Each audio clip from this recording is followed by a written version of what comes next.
حضرت محمد صلی اللہ علیہ وسلم نے فرمایا اللہ کا وعدہ ہے جو عصر کی نماز کے بعد یہ تسبیح پڑھے گا اس کی زندگی کے سارے گناہ معاف ہو جائیں گے۔ یہ تسبیح پڑھ لو، کیا پتا موت کب آ جائے۔ محترم ناظرین، کبھی آپ نے سوچا ہے کہ اگر یہ دن ہماری زندگی کا آخری دن ہو تو کیا ہماری نمازیں، توبہ، اذکار، ندامت اور اللہ سے تعلق ایسا ہے کہ ہم بغیر خوف کے موت کا سامنا کر سکیں؟ زندگی کتنی ہی مصروف کیوں نہ ہو مگر موت کی آمد ناگہانی ہے۔ ہم نہ اس کی تاریخ جانتے ہیں، نہ وقت، نہ لمحہ۔ ایسے میں ایک حدیث مبارکہ دل کو جھنجھوڑ دینے والی ہے۔ حضرت محمد صلی اللہ علیہ وسلم نے فرمایا اللہ کا وعدہ ہے جو عصر کی نماز کے بعد یہ تسبیح پڑھے گا اس کی زندگی کے سارے گناہ معاف ہو جائیں گے۔ اللہ اکبر! کیا ہم نے کبھی اس وعدے کی عظمت کو محسوس کیا؟ کیا ہمیں اس بات کی فکر ہے کہ ہمارے گناہ ہمیں کہیں جہنم کی دہلیز پر نہ لے جائیں؟ دن بھر کی مصروفیات، کاروبار، نوکری، ملاقاتیں، سوشل میڈیا، ٹی وی، دوست، احباب، سب میں ہم ایسے گم ہو جاتے ہیں کہ عصر کی نماز کا وقت تو آتا ہے مگر دل اس لمحے کی حقیقت سے غافل ہوتے ہیں۔ یہ وہ وقت ہے جب دن جھکنے لگتا ہے، سورج اپنی روشنی سمیٹنے لگتا ہے اور فطرت ہمیں خاموشی سے پیغام دیتی ہے کہ جیسے یہ دن ڈھل رہا ہے، نماز تمہاری زندگی بھی اسی طرح دھیرے دھیرے اپنی منزل کی طرف جا رہی ہے۔ اسی وقت کو رب کریم نے ایک عظیم تسبیح کے لیے چنا ہے، ایک ایسی تسبیح جو اگر انسان اخلاص سے عصر کی نماز کے بعد پڑھے تو اللہ تعالیٰ اس کے تمام گناہوں کو معاف فرما دیتا ہے۔ ناظرین، زندگی ایک انمول تحفہ ہے لیکن سب سے بڑی حقیقت یہ ہے کہ یہ ہمیشہ کے لیے نہیں۔ ہر سانس جو ہم لیتے ہیں، ہر دن جو ہم گزارتے ہیں، ہمیں اس انجام کی طرف لے جا رہا ہے جس کا وعدہ اللہ تعالیٰ نے قرآن میں بار بار کیا ہے۔ کل نفس ذائقۃ الموت، ہر نفس کو موت کا ذائقہ چکھنا ہے۔ انسان کی فطرت ہے کہ وہ بھول جاتا ہے۔ ہمیں یہ یاد دلانے کے لیے اللہ تعالیٰ نے انبیاء بھیجے، کتابیں نازل کی اور نماز و اذکار جیسے اعمال مقرر فرمائے تاکہ ہم خود کو بار بار اس کی یاد میں لگائے رکھیں۔ ہر نماز ایک یاد دہانی ہے لیکن عصر کی نماز ایک خاص مقام رکھتی ہے۔ اس وقت دن کا جھکاؤ شام کی طرف ہو چکا ہے اور انسان لاشعوری طور پر محسوس کرتا ہے کہ دن ختم ہونے والا ہے۔ یہی لمحہ بہترین ہے رجوع کا، توبہ کا، معافی مانگنے کا، اور اسی لمحے کو اللہ نے ایک عظیم و شان تحفے کے ساتھ جوڑا ہے۔ حضرت محمد صلی اللہ علیہ وسلم نے فرمایا اللہ کا وعدہ ہے جو شخص عصر کی نماز کے بعد یہ تسبیح پڑھے گا اس کے تمام گناہ معاف کر دیے جائیں گے۔ یہ تسبیح استغفر اللہ ربی من کل ذنب واتوب الیہ جو دل کی سچائی سے پڑھی جائے انسان کے وہ گناہ بھی معاف ہو سکتے ہیں جنہیں وہ بھول چکا ہو۔ اللہ کی مغفرت وسیع ہے۔ اللہ تعالیٰ فرماتے ہیں ان ربک واسع المغفرہ، بے شک تیرا رب مغفرت میں بہت وسیع ہے۔ توبہ کرنے والے کو اللہ محبوب رکھتا ہے۔ ان اللہ یحب التوابین ویحب المتطہرین، مغفرت کے دروازے ہر وقت کھلے ہیں۔ قل یا عبادی الذین اسرفوا علی انفسہم لا تقنطوا من رحمت اللہ، اے میرے بندو جنہوں نے اپنی جانوں پر ظلم کیا اللہ کی رحمت سے مایوس نہ ہوں۔ قرآن پاک میں اللہ تعالیٰ نے ارشاد فرمایا لقد کان فی قصصہم عبرۃ لأولی الالباب، یقیناً ان کے واقعات صاحبان عقل کے لیے عبرت ہیں۔ آسیہ فرعون کی زوجہ تھی، وہ فرعون جس میں غرور و تکبر کا نشہ بھرا تھا، جس کا نفس شریر تھا اور جس کے عقائد اور اعمال باطل و فاسد تھے۔ قرآن مجید نے فرعون کو متکبر، ظالم، ستمگر اور خون بہانے والے کے عنوان سے یاد کیا ہے اور اس کو طاغوت کا نام دیا ہے۔ آسیہ فرعون کے ساتھ زندگی بسر کرتی تھی اور فرعونی حکومت کی ملکہ تھی، تمام چیزیں اس کے اختیار میں تھیں۔ وہ بھی اپنے شوہر کی طرح فرما نروائی کرتی تھی اور اپنی مرضی کے مطابق ملکی خزانہ سے فائدہ اٹھاتی تھی۔ ایسے شوہر کے ساتھ زندگی، ایسی حکومت کے ساتھ، ایسے دربار کے اندر اس قدر مال و دولت، اطاعت گزار غلام اور کنیزوں کے ساتھ میں اس کی ایک بہترین زندگی تھی۔ ایک جوان اور قدرت مند خاتون نے اس ماحول میں پیغمبر الہی جناب موسیٰ بن عمران کے ذریعے الہی پیغام سنا۔ اس نے اپنے شوہر کے طور طریقے اور اعمال کے باطل ہونے کو سمجھ لیا، چنانچہ نور حقیقت اس کے دل میں چمک اٹھا، حالانکہ اس کو معلوم تھا کہ ایمان لانے کی وجہ سے اس کی تمام خوشیاں اور مقام و منصب چھن سکتا ہے، یہاں تک کہ جان بھی جا سکتی ہے، لیکن اس نے حق کو قبول کر لیا اور وہ خداوند مہربان پر ایمان لے آئیں اور اپنے گزشتہ اعمال سے توبہ کر لی اور نیک اعمال کے ذریعے اپنی آخرت کو آباد کرنے کی فکر میں لگ گئی۔ اس کا توبہ کرنا کوئی آسان کام نہیں تھا، اس کی وجہ سے اسے اپنا تمام مال و دولت اور منصب ترک کرنا پڑا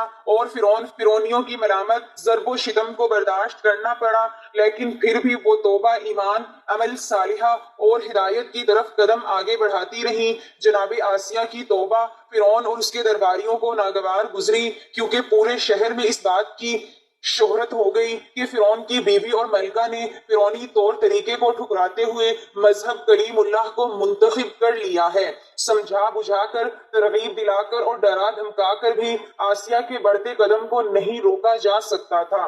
وہ اپنے دل کی آنکھوں سے حق کو دیکھ کر قبول کر چکی تھی، اس نے باطل کے کھوکھلے پن کو بھی اچھی طرح سمجھ لیا تھا، لہٰذا حق و حقیقت تک پہنچنے کے بعد اس کو ہاتھ سے نہیں کھو سکتی تھی اور کھوکھلے باطل کی طرف نہیں لوٹ سکتی تھی۔ جی ہاں، یہ کیسے ہو سکتا ہے کہ خدا کو فرعون سے، حق کو باطل سے، نور کو ظلمت سے، صحیح کو غلط سے، آخرت کو دنیا سے، وحشت کو دوزخ سے اور سعادت کو بدبختی سے بدل لے۔ جناب آسیہ نے اپنے ایمان، توبہ، استغفار پر استقامت کی، جبکہ فرعون دوبارہ باطل کی طرف لوٹانے کے لیے کوشش کر رہا تھا۔ فرعون نے جناب آسیہ سے مقابلہ کی ٹھان لی، غضبناک ہوا، اس کے غضب کی آگ بھڑک اٹھی، لیکن آسیہ کی ثابت قدمی کے مقابلہ میں ہار گیا۔ اس نے آسیہ کو شکنجہ دینے کا حکم دیا اور اس عظیم خاتون کے ہاتھ پیر کو باندھ دیا اور سخت سے سخت سزا دینے کے بعد پھانسی کا حکم دے دیا۔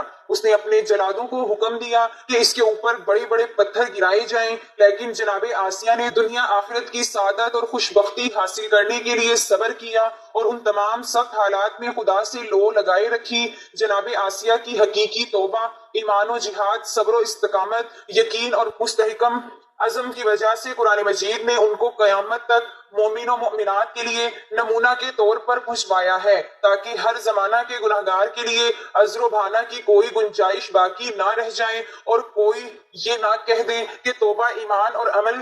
وَضَرَبَ اللَّهُ مَثَلًا لِّلَّذِينَ آمَنُوا امْرَأَتَ فِرْعَوْنَ إِذْ قَالَتْ رَبِّ ابْنِ لِي عِندَكَ بَيْتًا فِي الْجَنَّةِ وَنَجِّنِي مِنْ فِرْعَوْنَ وَعَمَلِهِ وَنَجِّنِي مِنَ الْقَوْمِ الظَّالِمِينَ۔ اور خدا نے ایمان والوں کے لیے فرعون کی زوجہ کی مثال بیان کی کہ اس نے دعا کی کہ پروردگار میرے لیے جنت میں ایک گھر بنا دے اور مجھے فرعون اور اس کے درباریوں سے نجات دلا دے اور اس پوری ظالم قوم سے نجات عطا فرما۔ توبہ، ایمان، صبر اور استقامت کی بنا پر اس عظیم و شان خاتون کا مرتبہ اس بلندی پر پہنچا ہوا تھا کہ رسول خدا صلی اللہ علیہ وسلم نے ان کے بارے میں فرمایا: اشتاقت الجنة إلى 4 من النساء مریم بنت عمران وآسیہ بنت مزاحم زوجة فرعون وخدیجة بنت خویلد زوجة النبی فی الدنیا والآخرة فاطمة بنت محمد۔ جنت 4 عورتوں کی مشتاق ہے: مریم بنت عمران، آسیہ بنت مزاحم زوجہ فرعون، خدیجہ بنت خویل دنیا آخرت میں ہمسر پیغمبر، اور فاطمہ بنت محمد۔ ندامت قلب کے ساتھ ہمیشہ کے لیے گناہ سے رک جانا توبہ ہے، جبکہ ماضی کے گناہوں سے معافی مانگنا استغفار ہے۔ توبہ اصل ہے، جبکہ توبہ کی طرف جانے والا راستہ استغفار ہے۔ اللہ تعالیٰ نے سورۃ ہود میں توبہ سے قبل استغفار کا حکم فرمایا ہے۔ ارشاد بانی ہے: سو تم اس سے معافی مانگو، پھر اس کے حضور توبہ کرو، بے شک میرا رب قریب ہے، دعائیں قبول فرمانے والا ہے۔ گویا گناہوں سے باز آنا، آئندہ گناہ نہ کرنے کا پختہ عہد کرنا اور صرف اللہ کی طرف متوجہ ہونا توبہ ہے، جبکہ اللہ سے معافی طلب کرنا، گناہوں کی بخشش مانگنا اور بارگاہ الہی میں گریہ وزاری کر کے اپنے مولا کو منانا استغفار ہے۔ ہمہ وقت گناہوں سے پاک رہنا فرشتوں کی صفت ہے، ہمیشہ گناہوں میں غرق رہنا شیطان کی خصلت ہے۔ گناہوں پر نادم ہو کر توبہ کرنا اور معصیت کی راہ چھوڑ کر شاہراہ ہدایت میں قدم رکھنا اولاد آدم کا خاصہ ہے۔ شیطان انسان کا کھوکھلا دشمن ہے، وہ اس کی فطرت میں موجود اعلیٰ تر بلند مقامات اور جاہ و منصب تک جانے کی خواہش کی آڑ میں اسے مرتبہ انسانیت سے گرانے کی کوشش کرتا ہے۔ اسی لیے اس نے مومن بندوں کو قیامت تک گمراہ کرنے کی قسم کھائی ہے۔ ارشاد باری تعالیٰ ہے: ابلیس نے کہا: اے پروردگار، اس سبب سے جو تو نے مجھے گمراہ کیا، میں بھی یقیناً اس کے لیے زمین میں گناہوں اور نافرمانیوں کو خوب آراستہ خوشنما بنا دوں گا اور ان سب کو ضرور گمراہ کر کے رہوں گا۔ توبہ استغفار کی فضیلت اس بات سے بھی عیاں ہوتی ہے کہ اللہ تبارک و تعالیٰ تائب کے لیے جنت کے 8 دروازے کھولنے کا حکم فرماتا ہے۔ حضرت عمر بن خطاب رضی اللہ تعالیٰ عنہ روایت کرتے ہیں کہ نبی کریم صلی اللہ علیہ وسلم نے فرمایا، جس نے اچھی طرح وضو کیا، پھر کلمہ شہادت پڑھا اور یہ دعا مانگی کہ اے اللہ مجھے خوب توبہ کرنے والوں اور خوب پاک ہونے والوں میں سے بنا دے، تو اس کے لیے جنت کے 8 دروازے کھول دیے جائیں گے، وہ جس دروازے سے چاہے داخل ہو جائے۔ توبہ کرنے سے نہ صرف انسان کی برائیاں مٹ جاتی ہیں بلکہ تائب کے نام اعمال میں اللہ رب العزت اتنی ہی نیکیوں کا اضافہ فرما دیتا ہے۔ سورۃ فرقان میں ارشاد باری تعالیٰ ہے، مگر جس نے توبہ کر لی اور ایمان لے آیا اور نیک عمل کیا تو یہ وہ لوگ ہیں کہ اللہ جن کی برائیوں کو نیکیوں سے بدل دے گا، اور اللہ بڑا بخشنے والا نہایت مہربان ہے۔ امام صادق علیہ السلام فرماتے ہیں کہ میں مسجد الحرام میں مقام ابراہیم کے پاس بیٹھا ہوا تھا، ایک ایسا بوڑھا شخص آیا جس نے اپنی ساری عمر گناہوں میں بسر کی تھی، مجھے دیکھتے ہی کہنے لگا، نعم الشفیع الی اللہ للمذنبین، آپ خدا کے نزدیک گناہگاروں کے لیے بہترین شفیع ہیں۔ اور پھر اس نے خانہ کعبہ کا پردہ پکڑا اور یہ دعا کی کہ اے خدائے مہربان، چھٹے امام کے جد بزرگوار کا واسطہ، قرآن کا واسطہ، علی کا واسطہ، حسن حسین کا واسطہ، فاطمہ الزہرا کا واسطہ، آئمہ معصومین علیہم السلام کا واسطہ، امام مہدی علیہ السلام کا واسطہ، اپنے گناہگار بندے کے گناہوں کو معاف فرما۔ اس وقت ہاتف غیبی کی آواز آئی، اے پیر مرد، اگرچہ تیرے گناہ عظیم ہیں لیکن ان ذوات مقدسہ کی عظمت کے طفیل میں جن کی تو نے قسم دی ہے میں نے تجھے معاف کر دیا۔ اگر تو تمام اہل زمین کے گناہوں کی بخشش کی درخواست کرتا تو میں معاف کر دیتا، سوائے ان لوگوں کے جنہوں نے ناکہ صالحہ اور انبیاء وائمہ کو قتل کیا ہے۔ ناظرین، جب انسان خطا کا پتلا ہے تو ان خطاؤں کے ازالے کے لیے قرآن کریم نے ہدایت دی اور رہنمائی کی۔ چنانچہ سورہ آل عمران کی ایک آیت میں اللہ تعالیٰ فرماتا ہے کہ میرے کچھ بندے ایسے ہیں جن کا حال یہ ہے کہ اگر کبھی کوئی گناہ کا کام ان سے ہو جاتا ہے یا ان سے کوئی گناہ ہو جاتا ہے، یعنی وہ اپنے اوپر ظلم کر لیتے ہیں، تو فوراً اللہ انہیں یاد آ جاتا ہے اور وہ اللہ سے اپنے اس گناہ کی معافی مانگنے لگ جاتے ہیں، استغفار کرتے ہیں، کیونکہ وہ جانتے ہیں کہ اللہ کے سوا کون ہے جو گناہ معاف کر سکتا ہو، اور یہ لوگ کبھی جان بوجھ کر اپنے گناہوں پر اصرار نہیں کرتے۔ اس آیت میں اللہ نے یہ بیان فرمایا ہے کہ کسی سے گناہ سرزد ہو جائے تو اسے چاہیے فوراً اللہ کو یاد کرے، ایسے لوگ اللہ کو بہت پسند ہیں۔ یہ لوگ گناہ کے بعد فوراً توبہ اور استغفار کرنے لگتے ہیں، اللہ کی طرف رجوع کرتے ہیں، گناہوں پر جمتے نہیں ہیں، ایسے لوگوں کو اللہ مغفرت اور دخول جنت سے نوازے گا۔ احادیث میں نبی کریم صلی اللہ علیہ وسلم نے استغفار کی بہت فضیلت بیان فرمائی ہے۔ ایک حدیث میں رسول کریم صلی اللہ علیہ وسلم فرماتے ہیں، جو شخص استغفار کی کثرت کرتا ہے، یعنی ہمیشہ استغفار کرتا رہتا ہے، مسلسل استغفار کرتا ہے، اللہ تعالیٰ ہر تنگی اور پریشانی سے اس کے لیے راستہ نکال دیتا ہے، اور اللہ تعالیٰ ایسے آدمی کو غم سے نجات اور رہائی نصیب فرماتا ہے، اور اس آدمی کو اللہ تعالیٰ ایسی جگہ سے روزی پہنچاتا ہے کہ اس کے گمان میں بھی نہیں ہوتا، اسے معلوم بھی نہیں ہوتا، ایسی جگہ سے اللہ اسے رزق عطا فرماتا ہے۔ یہ حدیث ہمیں یہ تعلیم دیتی ہے کہ ہم کثرت سے چلتے پھرتے اپنے کاموں میں مشغول ہوں تب بھی استغفار کرتے رہیں، اور اس کے 3 بڑے فائدے اس حدیث میں پیارے رسول کریم صلی اللہ علیہ وسلم نے ہمیں بتائے ہیں۔ ایک فائدہ یہ ہے کہ استغفار کی برکت سے اللہ ہمیں پریشانیوں سے بچائے گا، اور اگر کوئی آدمی کسی پریشانی میں مبتلا ہوگا اللہ تعالیٰ اس پریشانی سے اسے نکال دے گا۔ دوسرا فائدہ یہ ہوگا کہ ہر غم سے اللہ ہمیں نجات عطا فرمائے گا، اور تیسرا فائدہ یہ ہوگا کہ اللہ تعالیٰ ہمیں ایسی جگہ سے روزی دے گا جہاں ہمارا گمان بھی نہیں ہوگا۔ غیب کے خزانوں سے ہمیں اللہ تعالیٰ روزی عطا فرمائے گا۔ ناظرین، وقت کی نزاکت کو مد نظر رکھتے ہوئے چلتے ہیں آج کے وظیفے کی جانب۔ حضرت محمد صلی اللہ علیہ وسلم نے فرمایا، اللہ تعالیٰ کا وعدہ ہے جو عصر کی نماز کے بعد تسبیح پڑھے گا اس کی زندگی سے سارے گناہ معاف ہو جائیں گے۔ یہ وہ مبارک تسبیح ہے جو عصر کے بعد پڑھنے کی تلقین کی گئی ہے۔ آپ نے یہ تسبیح کب، کیسے اور کس طرح پڑھنی ہے یہ میں اب آپ کو تفصیل سے بتانے لگی ہوں، توجہ سے نوٹ فرما لیں۔ سب سے پہلے آپ نے حضور پاک صلی اللہ علیہ وسلم کی ذات اقدس پر درود پاک کا نذرانہ پیش کرنا ہے۔ درود پاک آپ کوئی سا بھی پڑھ سکتے ہیں، آپ صلی اللہ علیہ وسلم پڑھ لیں یا صلی اللہ علیہ محمد پڑھ لیں۔ اگر آپ درود ابراہیمی پڑھیں گے تو اس کی فضیلت زیادہ ہے، اس لیے ثواب کی نیت سے ایک بار میرے ساتھ بھی درود پاک پڑھ لیں۔ اللهم صل على محمد وعلى آل محمد كما صليت على إبراهيم وعلى آل إبراهيم إنك حميد مجيد اللهم بارك على محمد وعلى آل محمد كما باركت على إبراهيم وعلى آل إبراهيم إنك حميد مجيد۔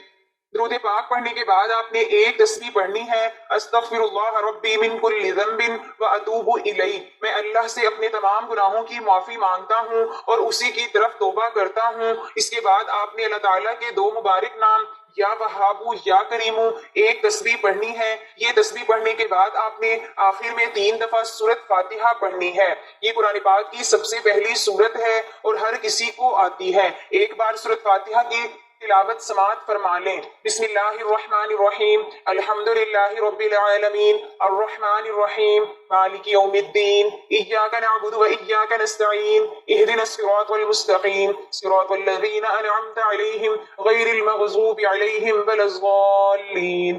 سورۃ فاتحہ پڑھنے کے بعد آپ نے آخر میں پھر دوبارہ درود پاک پڑھنا ہے جو شروع میں پڑھا تھا۔ اللہ والو، ہم گناہگار ہیں، غفلت میں ہیں، دنیا کی چکا چوند میں ہمیں آنکھوں کے نور سے محروم کر دیا ہے، لیکن اللہ تعالیٰ آج بھی اپنے بندے کو آواز دے رہا ہے، اے میرے بندے توبہ کر واپس آ جا، میں تمہیں وہ دوں گا جس کا تم نے تصور بھی نہیں کیا ہوگا۔ تو کیوں نہ آج سے ہم عصر کے بعد کی اس بابرکت تسبیح کو اپنی زندگی کا معمول بنا لیں، کیا پتہ یہ تسبیح ہمارے لیے آخرت کی نجات کا ذریعہ بن جائے۔ آخر میں میری اللہ تعالیٰ سے دعا ہے کہ اللہ تعالیٰ ہم سب کو 5 وقت نماز پڑھنے کی توفیق عطا فرمائے۔ اللہ تعالیٰ تمام مسلمانوں کو نیک اعمال کرنے کی توفیق دے۔ اللہ تعالیٰ میرا سنانا اور آپ کا سننا اپنی بارگاہ الہی میں قبول و منظور فرمائے، جو مانگا مقدر فرمائے، جو نہیں مانگ سکے بن مانگے عطا فرمائے۔